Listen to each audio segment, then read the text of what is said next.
గుంటూరు గుంటూరు కూడా నేనేం చేశానంటే గతంలో గుంటూరు 17 సీట్లకి 15 సీట్లు వచ్చాయి వైసీపీ, 2 టీడీపీకి వచ్చింది.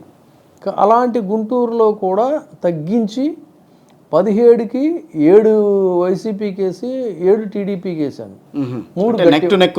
3 గట్టి పోటీ. ఓకే, 3 గట్టి పోటీ, 7 సీట్లు ఉన్నాయి. సో గుంటూరు జిల్లాలో రాజకీయం కొంచెం గట్టిగానే ఉంటుంది.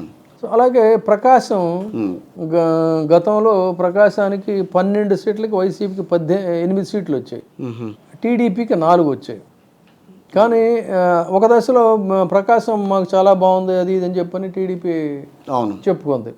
ఆ పరిస్థితుల్లో అప్పుడు సర్వే ప్రకారంగా ఏంటంటే 12 సీట్లకి 5 వైసీపీ, 5 టీడీపీ, 2 గట్టి పోటీ అనేసాం. కానీ ఇవాళ అనూహ్యంగా ప్రకాశం పుంజుకుంది.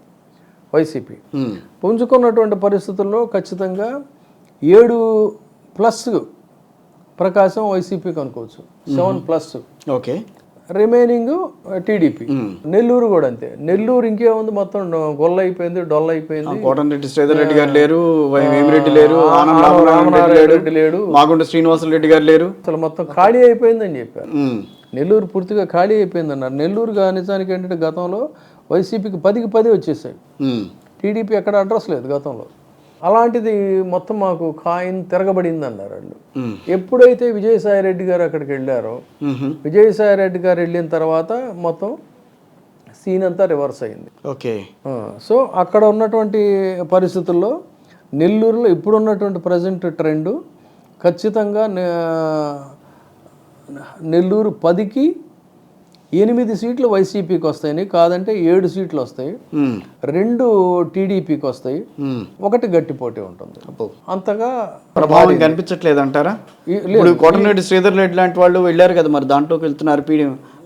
వాళ్ళకి అక్కడ ఓట్ షేరింగ్ అనేది జరగట్లేదు. అదే కదా మరి అక్కడ కొట్టుకుంటున్న పరిస్థితి. మీకు నెల్లూరు మీకు ఇంటర్నల్ పాలిటిక్స్ కూడా నా దగ్గర ఉంది, ఎట్లా జరుగుతుంది ఏంటి వ్యవహారం అనేది కూడా ఉంది. అది అంటే ఇప్పుడు వీళ్ళు ఎవరు ప్రభావం చూపించలేరా? వేమిరెడ్డి గారి ఫ్యామిలీ కానీ, లేకపోతే ఆనం రామనారాయణ రెడ్డి ఫ్యామిలీ కానీ? ఆనం రామనారాయణ రెడ్డి గారు మీరు రాసుకోండి, నేను వాడు ఖచ్చితంగా చెప్తాను, ఆయన ఓడిపోతాడు. మళ్ళీ రిజల్ట్స్ తర్వాత కూడా మనం కూర్చుందాం, నాకున్న సర్వే. ఓకే, అందుకని అక్కడ ఉన్న పరిస్థితి. దశాబ్దాలుగా రాజకీయాల్లో ఉన్నారు. అందుకే రాజకీయాల్లో హత్యలను ఆత్మహత్యలే అంటారు. కడప 10 సీట్లు. షర్మిల గారు అక్కడి నుంచి కడప 10కి 10 వచ్చేసాయి. అవును, ఇప్పుడు కడపలో ఖచ్చితంగా 10కి మినిమం 8 వస్తాయి, మ్యాక్సిమం 9 వస్తాయి. పులివెందుల సీట్లో 2 అక్కడ ఒక దాంట్లో గట్టి పోటీ ఉంటుంది. పులివెందుల అది చెప్పేదా ఉంది, అది పులి కదా. అంటే ఇక్కడ షర్మిల గారు కూడా అక్కడి నుంచి పోటీ చేస్తారు అన్నప్పుడు కొంచెం మనం కామెంట్ చేయక్కర్లేదు. ఆంధ్రప్రదేశ్లో ఏం మాట్లాడుకుంటాం ఇప్పుడున్న దశలో, అనవసరం ఎవరైనా కూడా. ఓకే, అనంతపురం కూడా అంతే. 14 సీట్లు మొత్తం టోటల్ ఉంటే 12 వైసీపీకి వచ్చాయి, 2 టీడీపీకి వచ్చినాయి. అది ఒక దశలో అనంతపురంలో అద్భుతంగా పుంజుకుంది. ఇంకేముంది, వైసీపీ చాలా దెబ్బతింది అది ఇది అని అనుకున్నారు. కానీ ఇప్పుడు ఈ సీట్ల పంపిణీ వ్యవహారంలో అనంతపురంలో పరిటాల శ్రీరామ్కి హ్యాండ్ ఇచ్చేశారు. ఏది వరదాపురం సూరి అని ఇదని ఇవన్నీ వస్తున్నాయి. పుట్టపర్తి సీటు పల్లె రఘునాథరెడ్డి కోడలు సింధూరారెడ్డికి ఇవ్వడంతో బీసీ వర్గాలు అక్కడ భగ్గుమంటున్నాయి. అక్కడ వడ్డెర సామాజిక వర్గం కూడా టికెట్ ఆశించారు. సో అక్కడ గొడవలు అక్కడ మొదలైనవి. ఈ గొడవలన్నిటి వల్ల ఏమవుతుందంటే అక్కడ మళ్ళీ కొంత సానుకూల పరిస్థితులు వైసీపీకి వచ్చాయి. ఆ విధమైనటువంటి పరిస్థితుల్లో అక్కడ పరిస్థితి ఇప్పుడు ఎంత మనం పోనీ హీనపక్షంగా వేసుకున్నా కూడా 14 సీట్లు కదా గతంలో వచ్చినాయి, 14కి 12 వచ్చాయి. ఇప్పుడు 10 వేసుకుందాం, 10 సీట్లు. అనంతపురం తర్వాత లేదు కాదు అన్నట్లయితే 8 సీట్లు వైసీపీకి వస్తాయి, 6 సీట్లు టీడీపీకి వచ్చి 5 గట్టి పోటీ. అలా ఉంటుంది అక్కడ సిచ్యువేషన్. తర్వాత కర్నూలు 14 సీట్లు.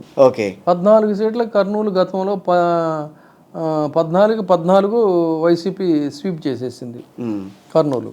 ఇప్పుడు కర్నూలు సిచ్యువేషన్ చూసుకుంటే 14కి 10 సీట్లు వస్తాయి, 3 సీట్లు టీడీపీకి, 1 సీటు గట్టి పోటీ.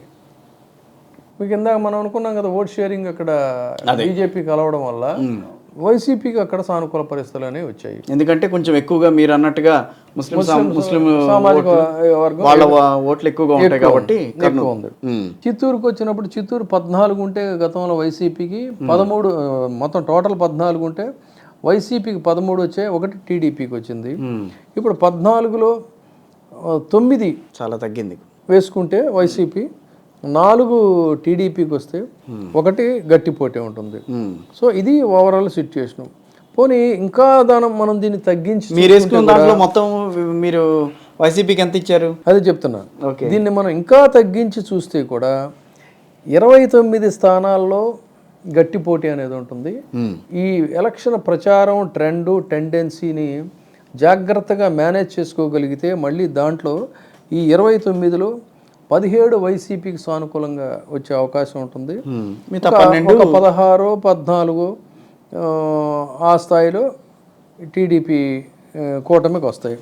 సో ఇంకొక ఆసక్తికరమైన అంశం ఏంటంటే బీజేపీ అనేటువంటిది ఇప్పుడు కలవడం వల్ల వచ్చిన ఎఫెక్టు దాదాపు ప్రభావం 33 స్థానాల్లో కనిపిస్తోంది. ఈ 33 స్థానాల్లో కనిపించడం వల్ల ఓట్ల ట్రాన్స్ఫర్ అనేటువంటిది ఇవాళ 33 నియోజకవర్గాల్లో కనిపించేటువంటి పరిస్థితి లేదు. ఇది నాకున్నటువంటి ప్రజెంట్ అనాలిసిస్.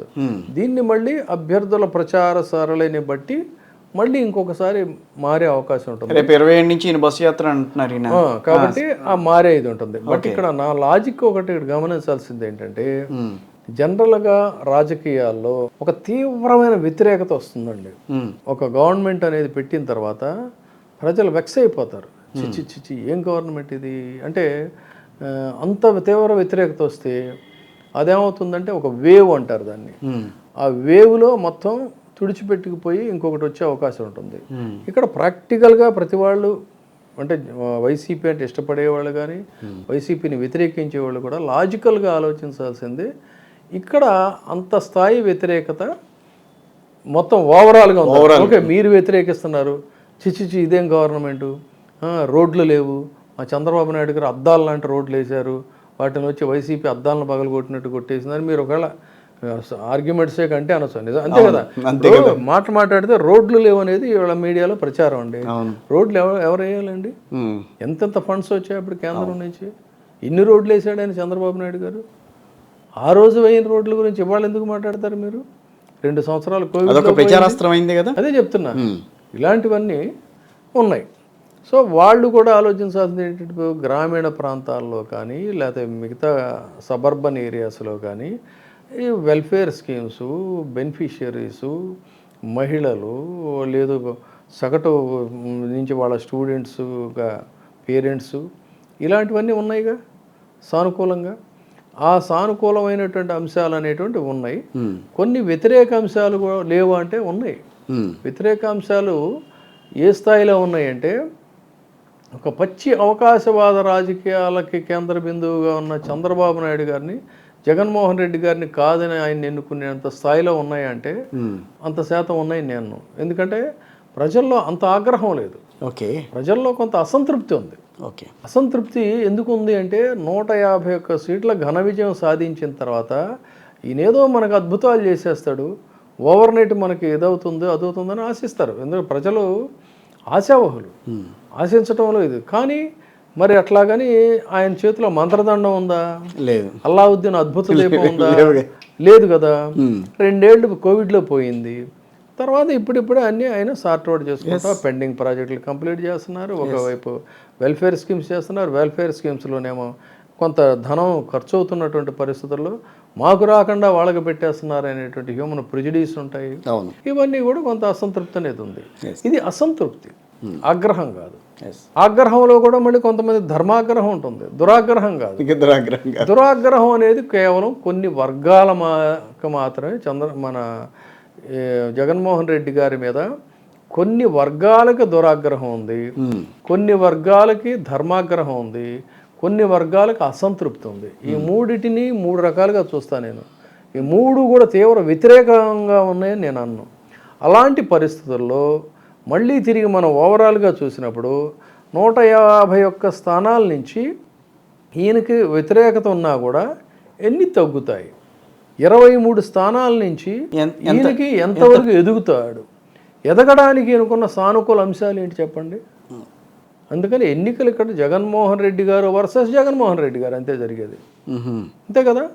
జగన్మోహన్ రెడ్డి గారు వర్సెస్ చంద్రబాబు నాయుడు గారు అని అంటే చంద్రబాబు నాయుడు గారికి కొన్ని సానుకూల అంశాలు ఉండాలి, లేదా పవన్ కళ్యాణ్కి కొన్ని సానుకూల అంశాలు ఉండాలి, బీజేపీకి కొన్ని సానుకూల అంశాలు ఉండాలి. ఉన్నాయా? లేవు. గతంలో ఎంత దోపిడీ చేస్తే ఆ దోపిడీ గురించి ఈ రోజుకి ఆయన ఎక్కడ కన్ఫెస్ అవ్వలేదు కదా. ఆ మహాదోపిడీ మీదే మీరు రాశారు ఏం జరిగిందని. మరి అవన్నీ వాస్తవాలే ప్రజలకు తెలుసు కదండి. ఇప్పుడు అమరావతిలో నిజంగా గనక ఇదైతే ఒక్కటే ఎగ్జాంపుల్ మీకు, అమరావతిలో దోపిడీ జరగలేదు అంటే ఆ ఉద్యమం ప్రభావం ఈ 2 జిల్లాల మీద ఉండాలి. గుంటూరు కృష్ణా జిల్లా అట్టుడికి పోవాలి. ఆ సరౌండింగ్స్ని కూడా వాళ్ళు మరింత ప్రజ్వరల చేసే పరిస్థితి ఉంటుంది. కానీ అసలు ఆ తుళ్ళూరు పక్క గ్రామస్తులే వాళ్ళు ఏ రోజు ఆ ఉద్యమంలో పాల్గొనలేదు. ఎందుకని? వాళ్ళ ఉద్యమకారులు ఏదైనా ఉద్యమాన్ని నేను తప్పుపట్టనండి, గౌరవిస్తా. కానీ ఎందుకు అంటే ఆ ఉద్యమంలో ఎందుకు ఇదవ్వలేదు, రగల్చలేదంటే అక్కడ ఇన్సైడర్ ట్రేడింగ్ జరిగింది, ఏదో జరిగింది అనేది ప్రజలు విశ్వసిస్తున్నారు. కాబట్టి కృష్ణా గుంటూరు జిల్లాలో పరిసర ప్రజలు కూడా దాని మీద స్పందన లేదు. ఇది ఒక పాయింట్. ఆ విధంగా చూసుకుంటే ఈయన నీరు చెట్ట ఇక పదే పదే చెప్పుకోవాలి.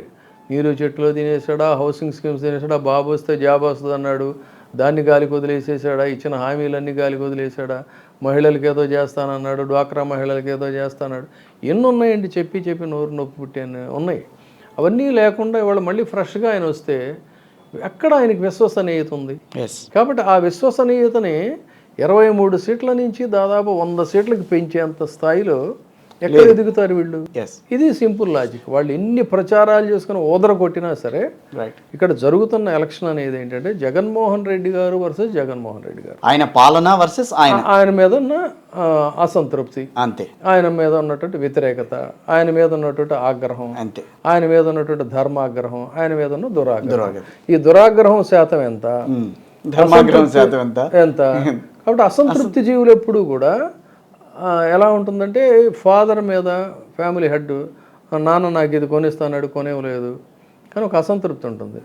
దాన్ని ఆ అసంతృప్తితో నాన్నని వ్యతిరేకించి పక్కింటోడు ఇది కూడా అంతే. మీకు రాయలసీమలో ప్రత్యేకంగా చూడండి, జగన్మోహన్ రెడ్డి గారి పట్ల అసంతృప్తి ఉన్నా సరే ఏదేమైనా సరే మళ్ళీ ఈ చంద్రబాబు నాయుడు వచ్చాడు మనలో కాదురా బాబోయ్ అని చెప్పని ఓటేస్తారు. రైట్. మహిళలందరూ కూడా అదే రకంగా వేస్తారు. ఆ విధంగా చూసుకున్నప్పుడు తిరిగి మళ్ళీ రావటం అనేది అనివార్యం. Right. Thank you very much sir. Thank you.